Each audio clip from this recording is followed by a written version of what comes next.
अन्नदाता, पग पग पर है संग तुम्हारे अन्नदाता। लहू किसानों का बन के पसीना सींचता है धरती का सीना। मेहनत का तेरी हक दिलवाने, नई तकनीक नई खोज बताने। पशुधन को गुणवान बनाना, पौध सुरक्षा को सिखलाना, खेती के सब गुर समझाने, भारत का सरताज बनाने। आठों पहर है संग तुम्हारे अन्नदाता, अन्नदाता। नमस्कार, मैं हूं आपके साथ कात्यायनी चतुर्वेदी और आप सभी दर्शकों का अन्नदाता कार्यक्रम में बहुत स्वागत करती हूं। हर रोज की तरह कार्यक्रम में लेकर आई हूं खेती बाड़ी से जुड़ी हुई बहुत सारी लाभकारी जानकारियां। तो चलिए सबसे पहले देखते हैं क्या है विशेष आज के कार्यक्रम में। पूर्वांचल क्षेत्र में जौ की वैज्ञानिक तकनीकी से बुआई पर जानकारी। सेब के बागानों में आने वाली समस्याओं का समाधान। गन्ने के साथ केले की सहफसली खेती पर एक किसान का अनुभव।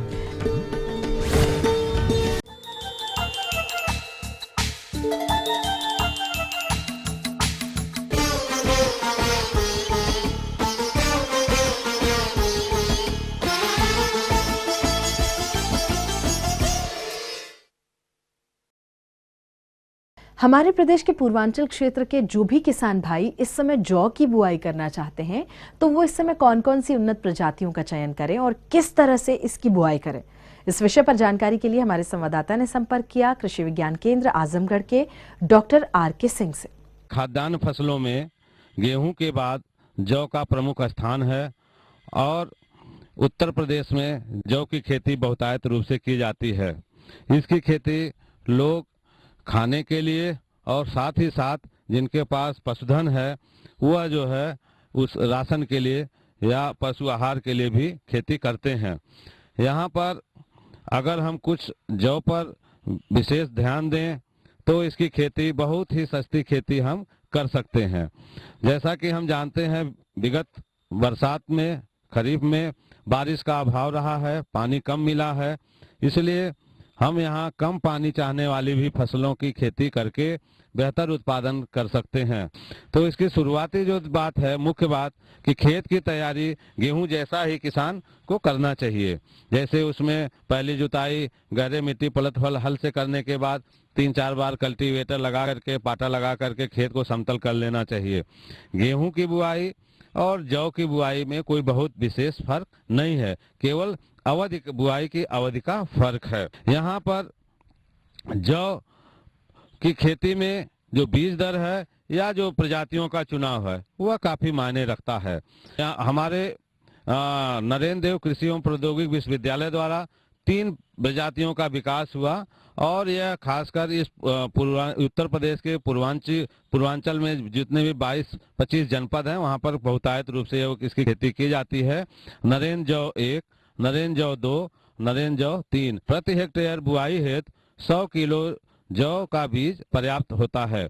इसके लिए उर्वरक प्रबंधन की जहां तक बात है तो थोड़ा नत्रजन गेहूं से कम हो जाता है। 100 किलो नत्रजन 80 से 100 किलो नत्रजन प्रति hectare, 50 kilo phosphorus, 40 kilo potash, 10 kilo sulphur प्रति हेक्टेयर की दर से प्रयोग कर लेते हैं। और जिसमें नत्रजन की मात्रा 2 बार में प्रयोग की जाती है, आधा बेसल और आधा पहली सिंचाई के बाद। इसकी बुआई हमें हमेशा जीरो सीड ड्रिल से या सीड ड्रिल से, जिसमें बीज का प्रतिस्थापन नीचे होता है और लाइन से बुआई होती है और प्रत्येक लाइन के बीच में 16 से 17 सेंटीमीटर की दूरी होती है और उस दूरी की वजह से जो प्रकाश है पौधे के हर हिस्से में बराबर मिलता है और लिहाजा एक इकाई क्षेत्रफल से हमें उत्पादन ज्यादा मिलता है। शुष्क क्षेत्र हैं वहां पर नमी का जहाँ कमी है तो उसकी बुआई वह शाम को ही कर लें और रात में ओस लेने के बाद सुबह पाटा लगा दें, ताकि जो रात में नमी मिल जाती है खेत को और वो संरक्षित हो सके।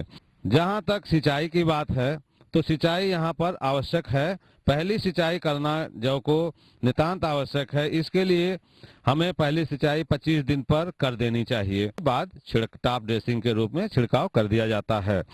इसके बाद दूसरी सिंचाई जब बालियां निकलने हो, जिसको हम पेनिकल इनिशिएशन यानी बालियां निकलने की अवस्था कहते हैं, उस अवस्था पे कर देते हैं। सिर्फ 2 सिंचाई ही इसके लिए पर्याप्त होती है। खरपतवार नियंत्रण करना बहुत ही आवश्यक हो जाता है। जैसा हम जानते हैं रबी की प्रत्येक फसल में गेहूं, खासकर गेहूं और जौ में वही खरपतवार आते हैं जिसमें जैसा जौ में होता है वही गेहूं में। तो इसके लिए हम 2-3 दवाओं का प्रयोग बताना चाहेंगे। ब्रॉडवे, जिसमें टेक्निकल कार्फेंट्राजान है, चौड़ी पत्ती के नियंत्रण हेतु कार्फेंट्राजान, जो मेटसल्फ्यूरान है वह इन खरपतवारों को अब कंट्रोल नहीं कर पा रहा है। इसलिए मैं इस पे विशेष बल दे रहा हूं कि ऐसे किसान जिनके खेतों में जो खरपतवार मैंने बताया अगर वो पाए जा रहे हैं तो वह ब्रॉडवे दवा का प्रयोग करें, जिसमें सल्फोसल्फ्यूरान प्लस कार्फेंट्राजान का मिक्सचर है और वह जो है बेहतर रूप से इन खरपतवारों के नियंत्रण कर ले रहा है। खरपतवार नियंत्रण करना इसलिए आवश्यक हो जाता है कि इसका बीज बैंक उस खेत में नहीं रह जाता है और अगले साल कई किसान बगैर खरपतवार नाशी का प्रयोग के भी गेहूं या जौ की फसल का उत्पादन बेहतर रूप से कर लेते हैं। जी हाँ, तो ये थी कुछ उपयोगी जानकारियां। यहाँ पर एक बहुत छोटे से ब्रेक के लिए रुकेंगे, बहुत जल्द लौटेंगे। कार्यक्रम में आगे है महत्वपूर्ण जानकारियां, तो बने रहिए हमारे साथ। सेब के बागानों में आने वाली समस्याओं का समाधान।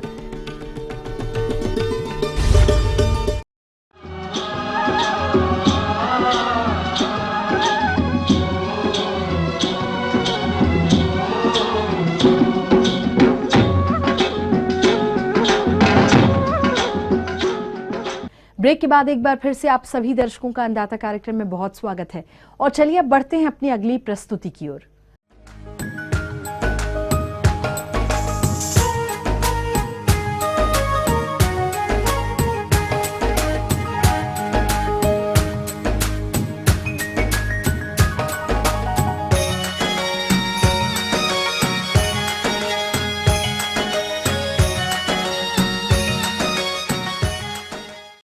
और अपने उत्तराखंड के पर्वतीय क्षेत्रों में सेब की बागवानी बड़े पैमाने पर की गई है, जो कि इस समय फलन की अवस्था पर है।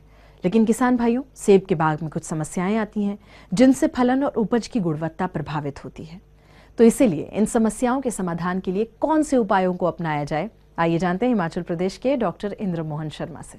किसान भाइयों, आज मैं इस मंच से आपको सेब के मुख्य रोगों के बारे में बताऊंगा। तो सेब में मुख्य लगने वाली जो बीमारियां हैं वो है अस्मेयिक पत्ता झड़न रोग। अस्मेयिक पत्ता झड़न रोग का मतलब ये है कि जब फल अखरोट की साइज का बनने का शुरू होता है और बरसात का मौसम भी लगने वाला होता है और उस टाइम क्या होता है कि पत्तों के निचले हिस्से में, पौधे के निचले हिस्से में पत्तों पर भूरे गहरे रंग के धब्बे पड़ जाते हैं और ये पीले पड़कर नीचे गिरने लगते हैं। और ऐसा होने से सेब पर सिर्फ फल ही लटकते हुए नजर आते हैं और सारे पत्ते जो हैं नीचे गिर जाते हैं। इससे क्या होता है कि फलों का जो आकार है, कलर है, साइज है, उसमें सब कुछ प्रभाव पड़ता है। और फार्मर अगर सोचता है कि मैं ए ग्रेड पैदा कर रहा हूं तो बी होता है, सी होता है और कई बार बहुत सारी ड्रॉपिंग हो जाती है। ऐसे फलों पर धब्बे भी पड़ते हैं गहरे काले भूरे रंग के, और वो मार्केट में ऐसे फल जो हैं वो कंज्यूमर जो है, जो खरीदने वाला है, वो उसको खरीदता नहीं है। तो इस रोग जो है, ये रोग जो है ये फफूंद से होता है और फफूंद जो है पत्तों के ऊपर जीवित रहती है सर्दियों में। और यदि हम सर्दियों में आजकल अपने बगीचे में ऐसे पत्तों को इकट्ठा करके जला दें तो अगले साल के लिए ये जो रोग है, इसके जो बीजाणु पत्तों के ऊपर जीवित रह रहे हैं, अगले साल के लिए उनका संक्रमण जो है वो नहीं हो पाएगा। दूसरी बात ये है कि जब भी फल जो है अखरोट की साइज से थोड़े बड़े होने लगते हैं तो उस समय कुछ फफूंदनाशक दवाइयाँ प्रभावशाली होती हैं इस रोग को बचाने के लिए। उनमें है मैंकोजेब है, या कार्बेंडाजिम है, या प्रोपिनेब है। इन दवाइयों का अगर हम 10-15 दिन के अंतराल में 3-4 सब छिड़काव करते हैं तो ये रोग जो है बिल्कुल नियंत्रण में आ जाता है। आजकल जैसे हम काट छांट करने का टाइम आ गया है, अगर हम टहनियों का जो टहनियाँ हैं उनको अच्छी तरह काट छांट करें, ऐसे करें कि उसमें सूर्य की किरणें जो हैं वो पूरी अंदर जाएं और हवा का प्रभाव भी ठीक रहे, तो ये रोग बहुत कम पनपता है। तो दूसरा रोग जो है सेब में वो है कैंकर रोग। कैंकर रोग क्या होता है, जिसमें टहनियों के ऊपर विभिन्न प्रकार के जख्म बनते हैं। वो धसे हुए होते हैं, वो पीले रंग के भी हो सकते हैं, वो भूरे रंग के भी हो सकते हैं, गुलाबी रंग के होते हैं। जब ये जख्म टहनियों के ऊपर पड़ते हैं तो टहनियों में जो खनिज पदार्थ हैं या पानी का प्रभाव ढंग से नहीं होता है और टहनियाँ ऊपर से नीचे को सूखने लगती हैं। और जब सूखने लगती हैं और कई बार पौधा जो है वो पूरा भी सूख कर ख़त्म हो जाता है। तो ये रोग जो हैं वो फफूंद से पैदा होते हैं। और आजकल जब हम काट छांट कर रहे हैं तो ऐसी जो रोगग्रस्त टहनियाँ हैं उनको निकाल कर फेंक दें, जला दें। और दूसरी बात, जो भी जख्म जहां हमारे को दिखाई देते हैं उन पर बोर्डो पेंट है, चौवाटिया पेंट है, उनका अच्छी तरह लेप करें। और तीसरी बात ये है कि जब फल तोड़ान कर लेते हैं हम या फिर प्रूनिंग कर लेते हैं, उसके बाद हमारे को कार्बेंडाजिम नाम की दवाई, फफूंदनाशक दवाई, या कैप्टान या कॉपर ऑक्सीक्लोराइड, इनका जो घोल है वो छिड़काव करना चाहिए। क्योंकि ये जो रोगजनक है ये प्रायः टहनियों के ऊपर जीवित रहता है और अगले साल के लिए वहीं से ही पनप के पौधे को प्रभावित करता है। बाकी जड़ों की बीमारियां, उनका भी यदि सर्दियों में हम थोड़ा सा अपना ध्यान रखेंगे, जो पौधे रोगग्रसित होते हैं, जड़ों की जिनकी खराब होती हैं, उनको आजकल हम खोल सकते हैं, उनकी जड़ों को धूप लगवा सकते हैं, तने पे सफ़ेदी कर सकते हैं। तो ऐसा करने से जड़ों के रोग जो हैं वो कम पनपते हैं। और सेब में मुख्य जो जड़ों के रोग हैं वो हैं जड़ गलन रोग। ये भी एक फफूंद से होता है। इसमें बरसात से पहले पौधे की जड़ों पर गहरे भूरे रंग का जो एक रुई का जाल सफ़ेद रंग का फैलता है और बरसात के बाद ऐसे पौधों के पत्ते छोटे और कांस्य रंग के होकर गिरने लगते हैं और फल भी छोटे हो जाते हैं और 2-3 साल में ऐसा पौधा जो है वो ख़त्म हो जाता है। तो ऐसे जड़ों की निजात करने के लिए, नियंत्रण करने के लिए हमारे को पानी की निकासी का विशेष ध्यान रखना चाहिए। बगीचों में पानी बिल्कुल खड़ा नहीं होना चाहिए, पतवार नहीं होने चाहिए। और ऐसी अगर भूमि अम्लीय है, पीएच हमारे को टेस्ट कराना पड़ेगी। अगर ये अम्लीय है तो उसमें हमारे को 500 से 1 किलो चूना प्रति पौधे में सर्दियों में डाल देना चाहिए।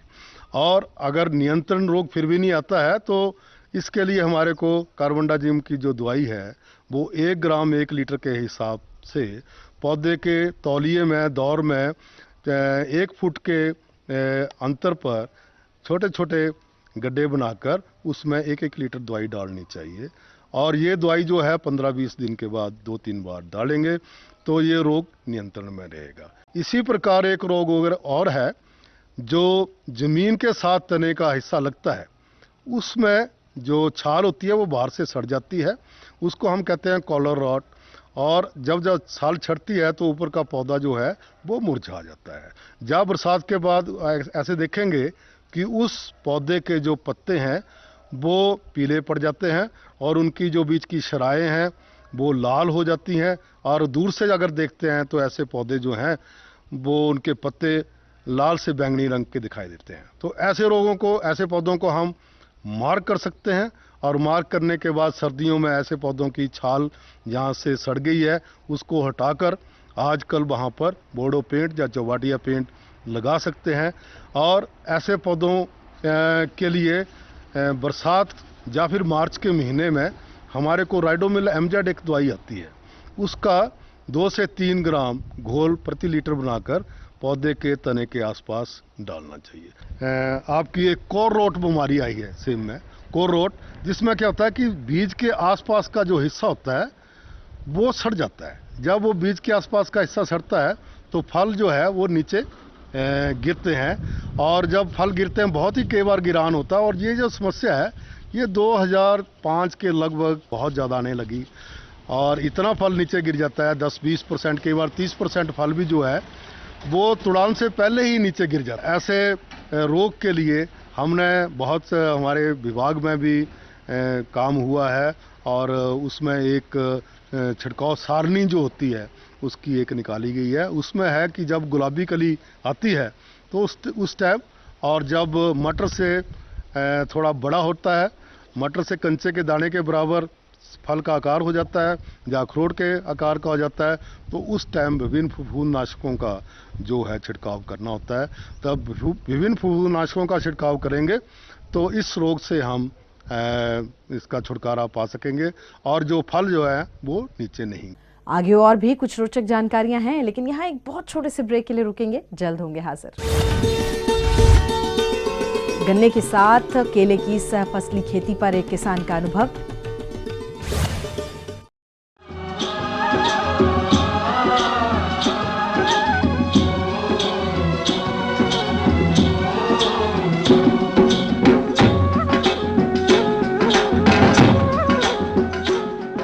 ब्रेक के बाद आप सभी दर्शकों का अन्नदाता कार्यक्रम में स्वागत है। चलिए अब रुख करते हैं अपनी अगली कड़ी की ओर।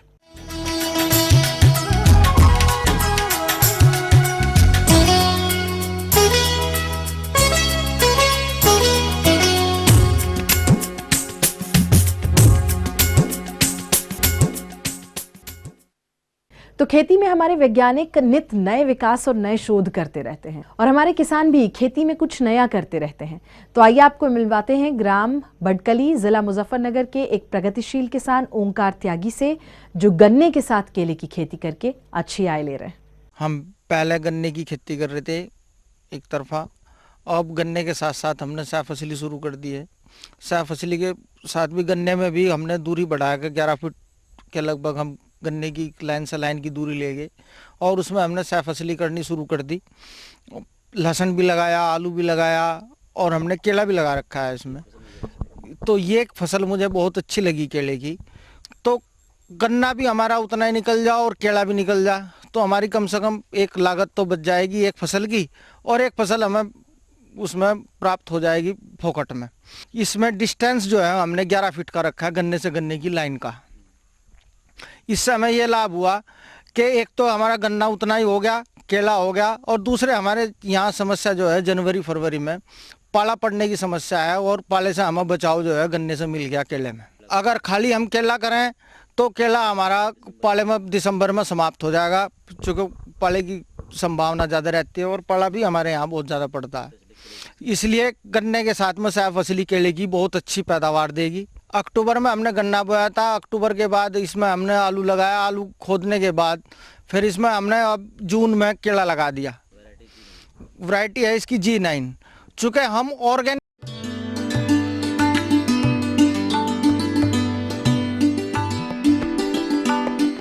अन्नदाता हेल्पलाइन निशुल्क फोन संपर्क सेवा के माध्यम से आपके द्वारा पूछी गई समस्याओं में से एक या दो महत्वपूर्ण समस्याओं को हम अपने कार्यक्रम में जरूर शामिल करते हैं, और इसी के तहत आज की चयनित समस्या और उसका जवाब इस प्रकार है। निशुल्क अन्नदाता हेल्पलाइन में आज हमने जिस प्रश्न को शामिल किया है उसे पूछा है पलिया मऊ के चंदेली यादव ने। आपने पशुओं के संतुलित आहार में दाना और हरे चारे के महत्व पर जानकारी चाहिए, तो इसके लिए देखिए कार्यक्रम का यह अंश। जैसा कि ये खनिज पदार्थ, प्रोटीन, कार्बोहाइड्रेट, प्रोटीन, खनिज पदार्थ, विटामिन्स, ये मिनरल्स वगैरह जो बातें आहार में देने की बात, जो उस चीज को, इस बात का भी ध्यान रखेंगे कि खिलाते समय जो भी आहार आप उनको सब प्रोटीन, विटामिन्स, ये या जो ये खनिज पदार्थ हैं वो कहाँ से आएंगे, तो इस तरह का आहार का भी सिलेक्शन करें। हमेशा खिलाते समय प्रोटीन के लिए हम ये ध्यान रखेंगे कि जो भी चारा दें उसमें दलहनी चारा जरूर हो, जैसे लोबिया। सूडान खिला रहे हैं तो उसके साथ लोबिया कर लें। सूडान से या बाजरा से या मक्का से, उससे जो है कार्बोहाइड्रेट मिल जाएगा, और प्रोटीन जो है जितना दलहनी उसमें आप जैसे लोबिया दे दिया या अरहर की चुन्नी दे दिया, जो भी दलहनी उसमें जरूर कुछ पोर्शन यानी कि चौथाई हिस्सा वो हो तो तीन हिस्सा वो है तो एक हिस्सा दलहनी जरूर होना चाहिए, जिससे प्रोटीन की आवश्यकता उसकी पूरी हो जाएगी। साथ ही जो मैंने अभी आपको बताया कि उसमें कैल्शियम, फास्फोरस की या जो मिनरल्स है जो मार्केट में भी उपलब्ध हैं, जो कि खरीद के देते हैं, लेकिन उस चीज को आप ये भी तय करें कि मार्केट के अलावा आप जो आहार दे रहे हैं, जानवर को खाने में राशन दे रहे हैं, उसमें भी ये घर से जो उपलब्ध हो सके, जैसे गेहूं का चोकर, उसमें बहुत ज़्यादा फास्फोरस होता है। जितना दाना आप देंगे, दाना जैसे चने का चुन्नी, अरहर का चुन्नी, इस सब में फास्फोरस की मात्रा ज़्यादा होती है। ये आप दाना दें तो उसमें ये सब चीज़ें दें। चोकर हो गया, ब्रान हो गया जो आप देते हैं चावल का, वो भी उसमें भी फास्फोरस ज़्यादा होता है। और भी तमाम चुन्नी जैसे जौ का खुद्दी, तो ये सब कोई भी दाना भी दे तो उसको गुनगुना करके और उसको हल्का सा पका करके उसको पका करके या भिगो करके आप दें तो बेटर है। जैसे मक्की का दर्रा दे रहे हैं तो उसको भी हल्का जैसे चावल भात टाइप का बना के दें तो वो उसकी डाइजेस्टिबिलिटी, पाचकता बढ़ जाएगी और वो आसानी से पचेगा। तो इन सब बातों को जो मिनरल्स है जैसे फास्फोरस के लिए ये सब चीज़ों से आप पूरा कर लेंगे। प्रोटीन के लिए आप हरे चारे से पूरा कर लेंगे।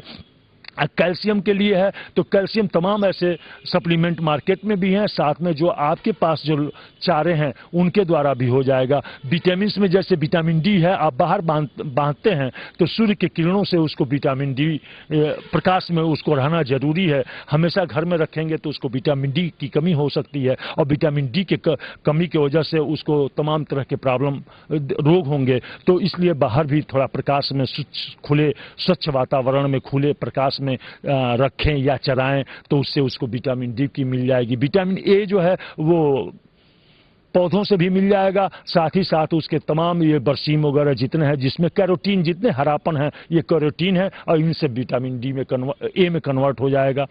तो ये सब चीज़ें जो है आप ये फास्फोरस और कैल्शियम का अनुपात को मेंटेन करने के लिए, हमेशा प्रोटीन की मात्रा को मेंटेन करने के लिए, विटामिन की मात्रा को मेंटेन करने के लिए आप जब भी ये उसको चारा दाना आप दे रहे हैं तो उन चीज़ को, इन रिसोर्सेज जो आपके पास उपलब्ध है, जो कम से कम खर्चे में आसानी से प्राप्त हो सकता है, आप उनको देंगे, जिससे कि आपको ज़्यादा खर्च नहीं करना पड़ेगा, पैसा नहीं लगाना पड़ेगा और जो प्रॉफिट होगा उसमें ज़्यादा से ज़्यादा आपको प्रॉफिट होगा। इसी कड़ी में जिस दूसरे प्रश्न को शामिल किया गया है उसे पूछा है अलीगढ़ के शेखर गुप्ता ने। आपने पंतजा नस्ल की बकरी के पालन पर जानकारी चाहिए है तो इसके लिए देखिए कार्यक्रम का यह अंश। किसान भाइयों, आज हम आपसे बकरी के बारे में बातचीत करेंगे। क्या आप जानते हैं कि बकरी सबसे पहला पालतू पशु है, यानी कि सर्वप्रथम मनुष्य ने बकरी को ही पालना शुरू किया था।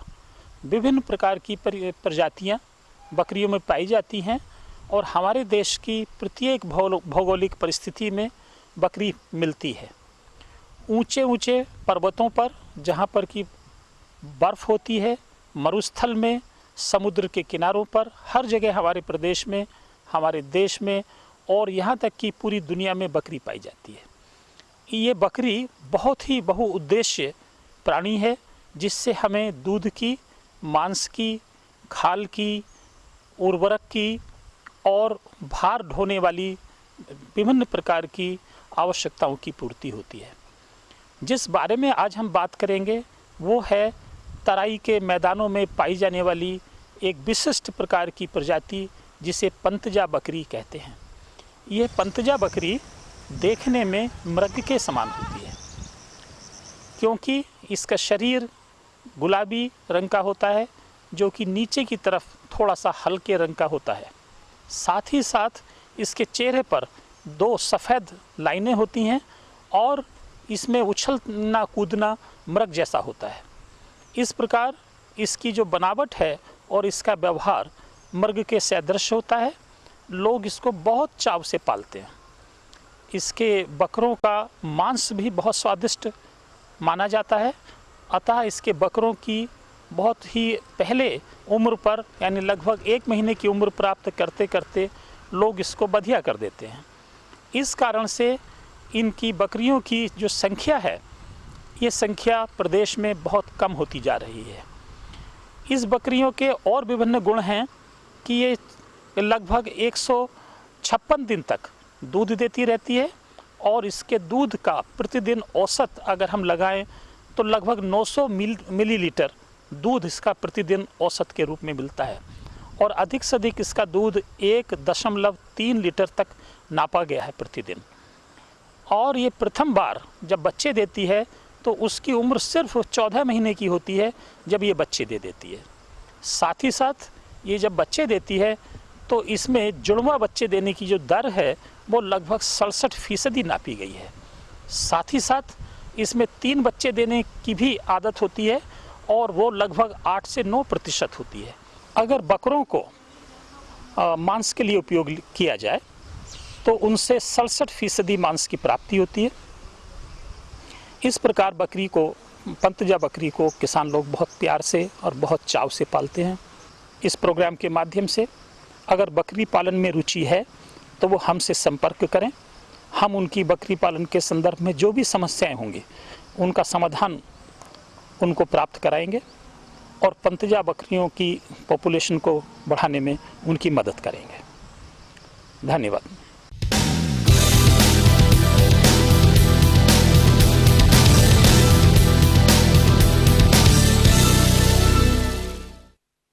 तो राज्य की विभिन्न मंडियों में कृषि उत्पादों के चढ़ते और उतरते बाजार भाव की संक्षिप्त जानकारी इस प्रकार है।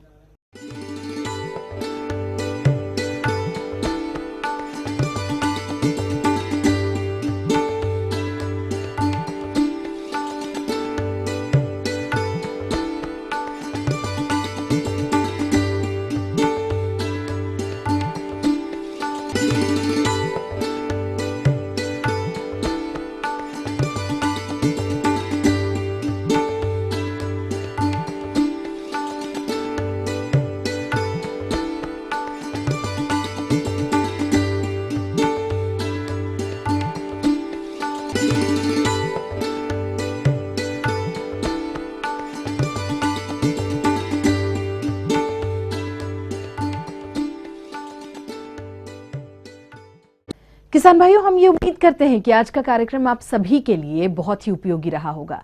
किसान भाइयों, अन्नदाता आपकी सेवा के लिए संकल्परत है और कृषि संबंधित समस्या एवं सुझावों के लिए आप हमें इस पते पर संपर्क भी कर सकते हैं। तो चलिए हमारा पता नोट कर लीजिए। प्रोड्यूसर अन्नदाता, ETV Uttar Pradesh Uttarakhand, Ramoji film city Hyderabad 501512। साथ ही आप हमें ईमेल भी कर सकते हैं और हमारा ईमेल एड्रेस है annadatta.up@etv.co.in। और इसके अतिरिक्त आप हमें निःशुल्क हेल्पलाइन नंबर 180010084599 पर सोमवार से शनिवार सुबह 10 बजे से शाम 4 बजे के बीच में कभी भी संपर्क कर सकते हैं। और चलिए अब देखते हैं कल दिखाए जाने वाले कार्यक्रम की मुख्य झलकियां। लीची के बाग में लगने वाले विभिन्न हानिकारक कीट और इनका नियंत्रण, अधिकार प्राप्त करने हेतु भेड़ और बकरियों की देखभाल और प्रबंधन। तो फिलहाल अन्नदाता की पूरी टीम को दीजिए इजाजत। कल फिर आपसे इसी समय होगी मुलाकात कृषि संबंधित कुछ और महत्वपूर्ण जानकारियों के साथ। तब तक के लिए नमस्कार।